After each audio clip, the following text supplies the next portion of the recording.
The cover leans into a kind of winter wonderland chaos, friendly chaos, where everything is exaggerated just enough to look inviting rather than threatening.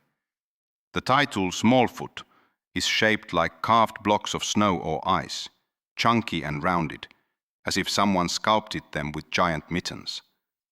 The letter O is replaced by a stylized footprint, which neatly ties the whole premise together.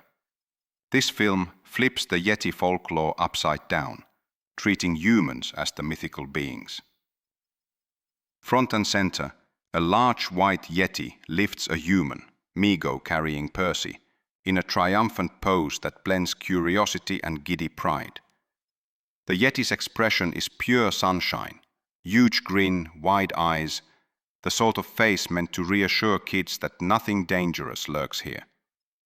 The fur texture is soft and deliberately fluffy, not wild or tangled. It's Pixar adjacent, but maintains Warner Animation's slightly goofier, rounder silhouette style. Up behind them, the mountain landscape feels pleasantly cold rather than harsh. Soft blues, gentle light gradients, and morning pink sky. The side characters form a semicircle, as if they're posing for a group portrait. Each Yeti has its own personality baked into its posture. One looks thoughtful, another mischievous. One claps, another flashes a grin that suggests they're all silently cheering Migo on. The group dynamic is clearly central to the film. You've also got the bold red banner at the top. Includes Yeti Set Go Sing-Along. That's the marketing equivalent of waving your arms and shouting, "Parents! Kids are going to replay this part endlessly." Yeti Set Go is a pun designed to be loud, silly, and irresistible. The label at the bottom left marks this as a Swedish library copy. The barn category and the stock sticker harmonize weirdly well with the icy palette. What stands out artistically is how calculated the balance is between cold and warm. The world is blue and icy, but every character radiates warmth through expression, posture, and lighting. This is storytelling through color, adventure in a cold environment, but emotions that melt it. The whole thing communicates exactly what the movie wants to be: an energetic, music-friendly, family-level inversion of the Yeti myth, where the creatures aren't monsters. They're basically cozy giants, stumbling into a meeting with humanity. The layout is built around a classic animated family film formula.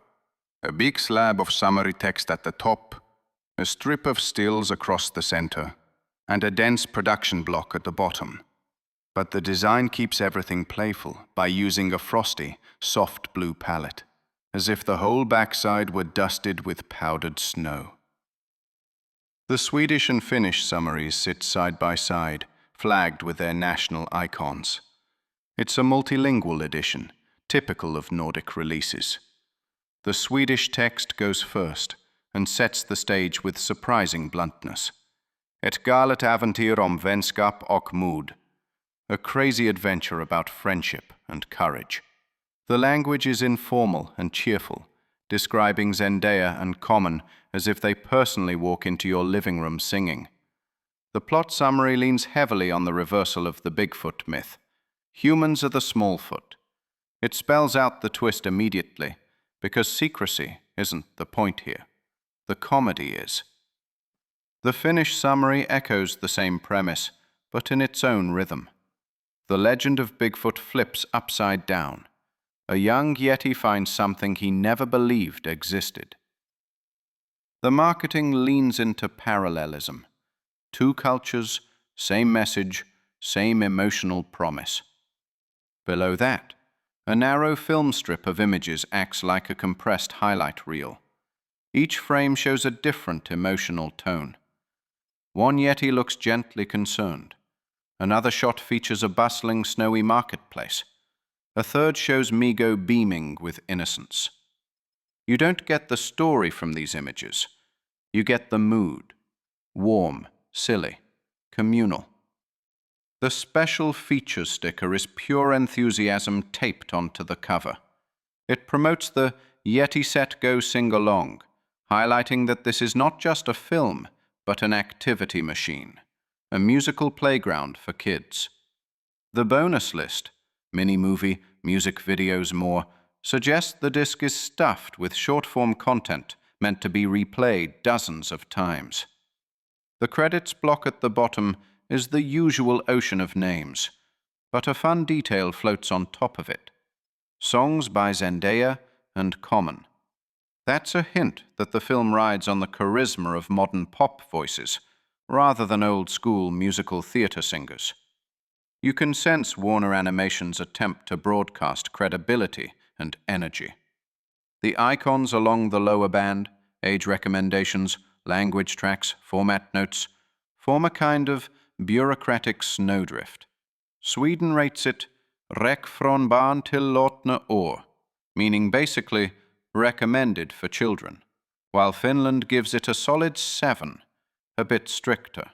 The no smoking icon is an amusing reminder that even mythical frost giants must follow public health rules. The tonal balance is the same as the front cover. Cold landscape, warm emotions.